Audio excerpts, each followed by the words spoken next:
Hello everyone, welcome back to my channel. This is Ali Jevasani and I am conducting this course on photography. Before I begin with this session, I want you to go to the download link in the description below and download all the materials for today's session. So let's get going.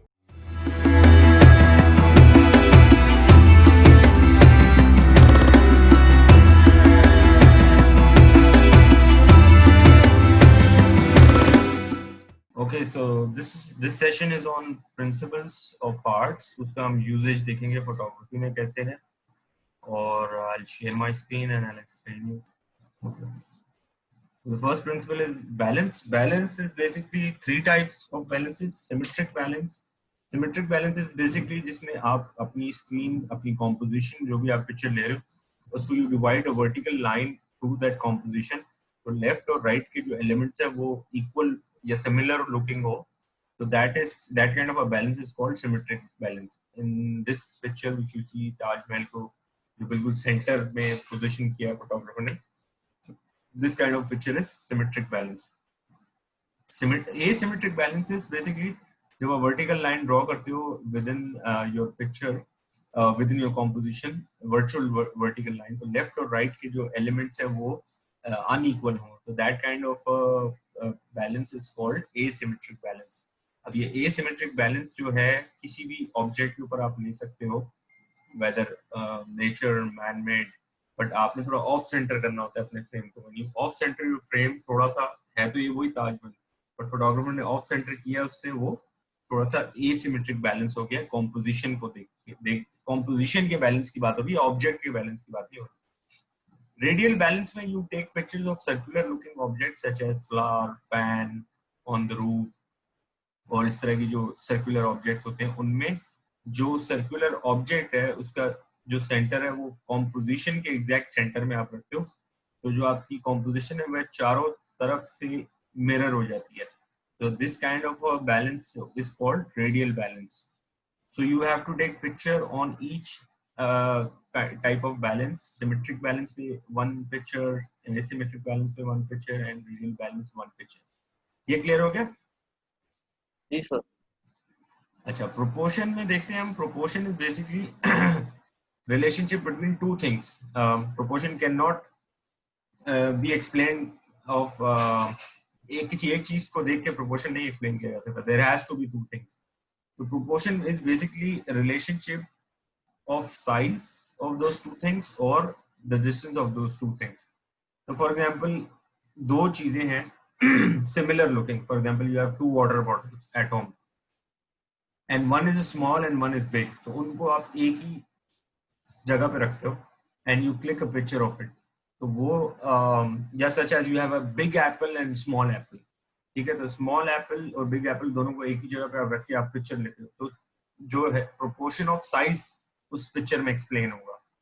इसी तरह distance क्यों explain करना है, तो distance में similar size की जो object हैं उनको एक दूसरे से दूर रखना है.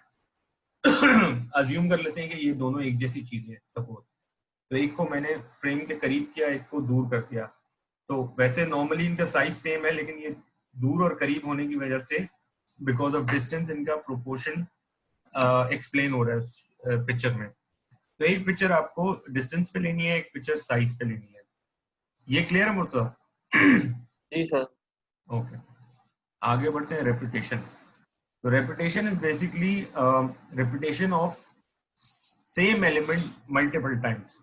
तो इस केस में ये जो एलिमेंट आप देख रहे हैं ये लाइन है. व्हाई? बिकॉज इससे पहले जो टास्क किया था हमने उसमें line, shape, form, colour, texture के ऊपर टास्क था जो एलिमेंट्स थे. तो लाइन इज एन एलिमेंट. तो एलिमेंट लाइन जो है वो मल्टीपल टाइम्स रिपीट हो रहा है, तो ये रेपिटेशन का प्रिंसिपल है. तो इसमें जरूरी नहीं है लाइन रिपीट हो, शेप भी रिपीट हो सकता है, कलर भी रिपीट हो सकता है, टेक्सचर भी रिपीट हो सकता है मल्टीपल टाइम्स. तो आप कोई भी ऐसी पिक्चर क्लिक करें जिसमें कोई भी एलिमेंट, आइदर एलिमेंट को लाइन हो, शेप हो, कलर हो, टेक्सचर हो, फॉर्म हो, कोई भी एलिमेंट हो वो मल्टीपल टाइम्स रिपीट हो रहा हो. इसकी एग्जांपल ऐसे है कि घर में अगर आपके पास ग्रेप्स का बंच है तो उस बंच का क्लोजअप शॉट आप जाके लेते हो तो सारे ओवल शेप के जो ग्रेप्स होंगे वो शेप मल्टीपल टाइम्स रिपीट हो रहा होगा. ये क्लियर हुआ मुर्तजा? जी सर क्लियर हो गया। ओके, कॉन्ट्रास्ट जो है वो principle of contrast is basically difference between two things, specially contrast हम कलर के पॉइंट ऑफ व्यू से हम एक्सप्लेन करते हैं कि कलर का कॉन्ट्रास्ट इस पर्टिकुलर सिनेरियो में। वैसे कॉन्ट्रास्ट की बहुत सारी डिफरेंट पर्सपेक्टिव्स होते हैं, कॉन्ट्रास्ट ऑफ साइज भी हो सकता है, कॉन्ट्रास्ट ऑफ वैल्यू भी हो सकता है। तो हम इसको आपकी आसानी के लिए स्पेसिफिक कॉन्ट्रास्ट के जो प्रिंसिपल है इसको हम कलर के पॉइंट ऑफ व्यू से देख लेते हैं, so that you guys can pull off better. तो कॉन्ट्रास्ट का जो कलर का जो कॉन्ट्रास्ट है उसको एक्सप्लेन करने के लिए हमें देखना होगा colour wheel. Colour wheel basically red primary colour है, येलो प्राइमरी कलर है, ब्लू प्राइमरी कलर है। रेड के ऑपोजिट जो कलर व्हील में कलर है वो है ग्रीन, तो रेड का जो कॉन्ट्रास्ट हो गया वो ग्रीन हो गया। इसी तरह ब्लू के ऑपोजिट जो कलर है कलर व्हील में वो है ऑरेंज, तो ब्लू का कॉन्ट्रास्ट हो गया ऑरेंज। इसी तरह येलो के ऑपोजिट जो कलर व्हील में कलर है वो है पर्पल, तो येलो का कॉन्ट्रास्ट हो गया पर्पल। तो इतना तो समझ आ गया कि तीन कॉम्बिनेशन आपके पास कॉन्ट्रास्ट की बन गई कलर व्हील सर के ये थ्रू। कॉन्ट्रास्ट वाला तो हमने वाइवा में भी किया था ना, वो हाँ आप पिक्चर लोग कर टर्म में चुके वो। हो, हाँ बिल्कुल आप लोग कर चुके हो। नॉन विजुअल आर्ट स्टूडेंट्स को नहीं पता कलर व्हील का, और आपको तो पूरी कलर थ्योरी कराई थी ना, तो आपको जाहिर है डिटेल पता है इसकी। तो आपके पास तीन कॉम्बिनेशन बन गई कॉन्ट्रास्ट की, तो आपने तीन पिक्चर्स लेनी है। वैसे तीन पिक्चर्स लेने का मैं टास्क देता हूँ, लेकिन obviously let me make it a bit easier for you कि किसी भी एक कॉम्बिनेशन पे पिक्चर ले लो, रेड और ग्रीन की पिक्चर ले लो, येलो और पर्पल की ले लो, या फिर ऑरेंज और ब्लू की लो। वैसे तीनों की लोगे तो ज्यादा लर्निंग होगी, आपकी ऑब्जर्वेशन स्ट्रॉन्ग होगी। सो रेड और ग्रीन ठीक की है सर। पिक्चर की ऐसे हो सकती है एग्जाम्पल के, जैसे एक ग्रीन बुश है, बुशेज हैं आपके बैकयार्ड में या कहीं पे, उसके ऊपर आपने रेड फ्लावर रख दिया कहीं से उठा के, ठीक है, and you click the picture of it, तो वो रेड और ग्रीन का कॉन्ट्रास्ट हो जाएगा।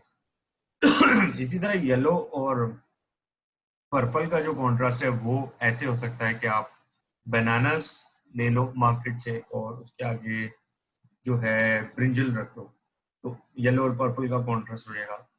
ऑरेंज और ब्लू का कॉन्ट्रास्ट भी हो सकता है, फॉर एग्जांपल आपने कोई ब्लू टी शर्ट पहन ली है and you find N orange wall somewhere, तो you click a picture.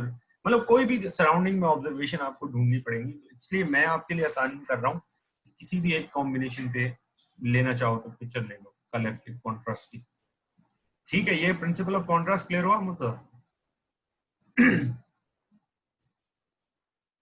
Ji sir हुआ। ओके आगे बढ़ते हैं। तो ये प्रिंसिपल है वैरायटी। इसमें क्या है कि वैरायटी में different elements photographed together in one composition. तो वो डिफरेंट एलिमेंट्स क्या हो सकते हैं, वो डिफरेंट टाइप, वो लाइंस हो सकती हैं, शेप्स हो सकती हैं, फॉर्म हो सकती है, कलर हो सकती है।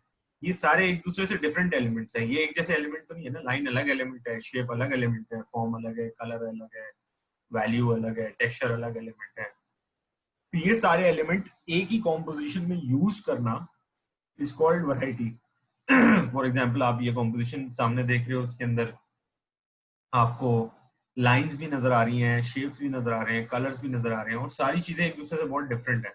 ये आपको ट्राइंगल शेप नजर आ रहा है, ये आपको रेक्टेंगुलर शेप एक यहाँ नजर आ रहा होगा, ठीक है, this is another rectangular shape, star के शेप्स हैं यहाँ पे, you know different sort of shapes भी हैं इस कॉम्पोजिशन में, डिफरेंट कलर्स भी हैं, और डिफरेंट टाइप की पैटर्न्स, टेक्सचर्स और लाइंस भी हैं। तो इस तरह की इमेज आप कंपोज कर सकते हो अपने घर पे डिफरेंट चीजें रख के किसी कॉर्नर में, and then you click a picture of it. Otherwise nature में आप इस तरह की पिक्चर ढूंढना आपके लिए मुश्किल हो जाएगा, because nature is very harmonious. तो नेचर में हार्मनी और रिदम इतनी है कि वो एक जैसी चीजें ज्यादा होती हैं। So you have to actually find things, different things in your home and put them together into at a corner or something, और वहां पे आप एक पिक्चर कंपोज कर सकते हो इस तरह की। ये क्लियर हो रहा है मुझे वैरायटी? जी सर। जी ओके सर हो रहा है। अच्छा आगे बढ़ते हैं, मूवमेंट एंड रिदम। अच्छा मूवमेंट जो रिदम जो है एक दूसरे पे इंटरडिपेंडेंट है। मूवमेंट से ही रिदम कॉज होती है और रिदम से बाज़ औक़ात मूवमेंट कॉज होती है, they both are dependent on each other. अब इसको जो टास्क को अगर मैं कॉन्सेप्चुअली कराऊं तो बड़ा आपके लिए एट दिस पॉइंट डिफिकल्ट हो जाएगा, बट जो विजुअल आर्ट स्टूडेंट है उनको मैं आगे जाके इसकी कॉन्टेक्चुअल अप्रोच भी करवाऊंगा। अभी मैं इसको बड़ा सिंपल करवा रहा हूँ क्योंकि जो दूसरे स्टूडेंट्स हैं नॉन विजुअल आर्ट स्टूडेंट्स वो भी ये चीज समझ सके और इसको पुल ऑफ कर सके। तो मूवमेंट बेसिकली मैं एक्चुअल मूवमेंट की बात कर रहा हूँ। Actual when a car is moving, when a person is running, when a fan is rotating, ये भी मूवमेंट है। तो एक्चुअल मूवमेंट आपने अपनी सराउंडिंग में फाइंड आउट करनी है कहीं पे भी। अगर नहीं मिल रही एक्चुअल मूवमेंट तो उसको स्टेज कर सकते हो, उसको एक्ट करवा सकते हो, किसी से मिमिक करवा सकते हो। फॉर एग्जाम्पल ये हेयर फ्लिप का जो आप देख रहे हो, ये मूवमेंट है बेसिकली। तो ये स्टेज हुई हुई है, obviously photographer has told the person to flip the hair. तो ये हेयर फ्लिप की मूवमेंट को उसने फ्रीज कर दिया है थ्रू फास्ट शटर स्पीड। तो अब हम काम कर रहे हैं फोन से। ऑब्वियसली फोन पे इस तरह की चीजें अब पॉसिबल हो गई हैं। द रीजन इज कि जैसे मैंने अपने लास्ट सेशन में बताया था जिसमें सेलफोन के अंदर अडोब लाइटरूम का आप कैमरा यूज करो तो शटर स्पीड फास्ट कर सकते हो आप। तो एक्चुअली मूवमेंट को फ्रीज किया जा सकता है फोन में भी। So you have to just find that movement within your surrounding. वो मूवमेंट लेट्स से टैप ऑन कर दिया, वाटर फॉल हो रहा है नीचे बेसिन में, उसकी मूवमेंट भी हो सकती है। और पंखे की मूवमेंट भी हो सकती है। घर में किसी भी चीज की मूवमेंट आप उसको मोशन फ्रीज कर दो। ये क्लियर हो रहा है मुद्दा? जी सर। अच्छा, आगे बढ़ते हैं। जो प्रिंसिपल है एम्फेसिस। एम्फेसिस प्रिंसिपल जो है वो इस तरह से है कि पूरी कॉम्पोजिशन में, फोटोग्राफर की पूरी कॉम्पोजिशन में किसी एक चीज पे फोकस करना। अब फोकस करने के दो तरीके हैं। एक तो फोटोग्राफी का जो अप्रोच है वो ये है कि आप जो है थ्रू लेंस जो है वो फोकस कर सकते हो if you using a DSLR. Otherwise you can actually phone अगर यूज करो तो फोन की स्क्रीन पे क्लिक करते हो आप, जहां पर टच टैप करते हो वहां पर एरिया वो फोकस हो जाता है। एक तो ये तरीका। दूसरा इसका तरीका ये होता है कि टू फाइंड कॉम्पोजिशन जिसमें कोई एक चीज बहुत यूनिक लग रही हो। समझ आ रही है मेरी बात? फॉर एग्जाम्पल इस पूरे लैंडस्केप में ये जो हाथ है, ह्यूमन हैंड्स, ये बिल्कुल डिफरेंट लग रहे हैं, यूनिक लग रहे हैं। ऐसा है मतलब? जी सर, यही हो। हाँ, तो इस वजह से ये चीज पे एम्फेसिस, हैंड्स पे एम्फेसिस आ रहा है। एम्फेसिस की एक और मैं एग्जांपल आपको देता हूँ। For example if you find barren place जहाँ पे फॉर एग्जांपल मट्टी मट्टी है, ठीक है, जमीन पे, और मट्टी is boring. If you take picture of मट्टी ऐसे ही ऊपर से ओवर द हेड शॉट लो मट्टी का, बस मट्टी मट्टी नजर आ रही है, तो it becomes boring. But what if you place a red rose in the center of that matti and you take a picture of it, तो वो पूरी जो सैंड है उसके ऊपर एक रेड रोज नजर आएगा, तो सारा का सारा व्यूअर का अटेंशन कहाँ जाएगा? मतलब सर। व्यूअर का अटेंशन सारा रेड रोज पे जाएगा ना, ठीक है। जी सर, तो बिल्कुल। इस वजह से वो एम्फेसिस क्रिएट हो जाएगा आपकी कॉम्पोजिशन में। तो फोटोग्राफर इस तरह एम्फेसिस इंटेंशनली भी क्रिएट करते हैं, और सराउंडिंग में एम्फेसिस कहीं नजर आए तो वो तो आपके लिए बड़ा एक अच्छी एक्सरसाइज होती है। But I won't make you go through that trouble at this moment. आप जो है सिर्फ ऐसे कर सकते हैं कि कोई एक सिचुएशन क्रिएट कर सकते हैं, अरेंजमेंट कर सकते हैं चीजों की जिसमें एक जगह एम्फेसिस आ रहा हो। तो ये एम्फेसिस हो गया। आगे जो अगला प्रिंसिपल है वो है यूनिटी। अच्छा, यूनिटी जो है वो वैरायटी के ऑपोजिट है। इससे पहले हमने एक प्रिंसिपल पढ़ा वैरायटी, उसमें ये था कि डिफरेंट चीजें एक फ्रेम में, डिफरेंट एलिमेंट्स एक फ्रेम में, different lines, different shapes, different form, different colours with in one frame.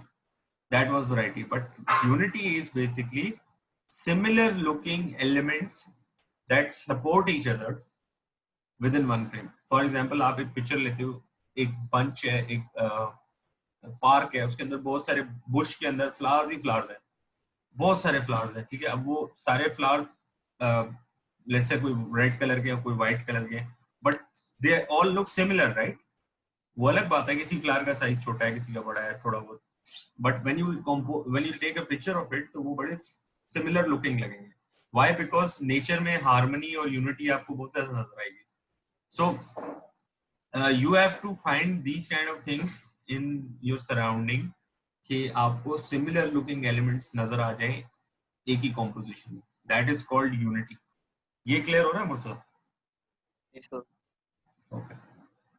तो unity is the last principle. तो सबसे पहला प्रिंसिपल था हमारा बैलेंस. उसमें 3 टाइप है, सिमेट्रिक, एसिमेट्रिक, रेडियल. प्रोपोर्शन जो है तो मतलब एक पिक्चर सिमेट्रिक पे लेनी है, एक एसिमेट्रिक पे, एक रेडियल पे. प्रोपोर्शन में एक फोटो आपने साइज के प्रोपोर्शन में लेनी है, एक फोटो डिस्टेंस के प्रोपोर्शन में लेनी है. फिर रेपिटेशन में आपने एक ही फोटो लेनी है using any element, line, form, shape, colour, जो मर्जी है. ठीक है.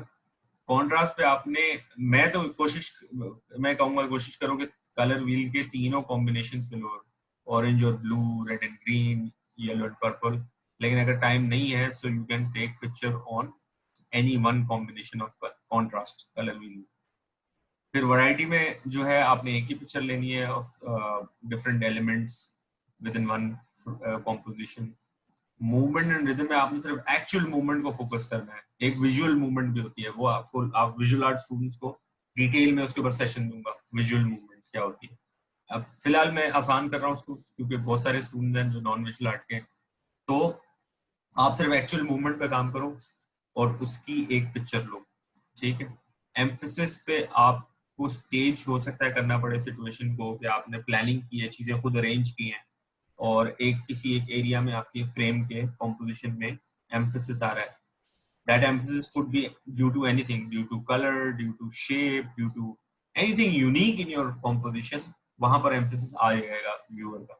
ठीक है. Last is unity. Unity is similar looking elements within one composition.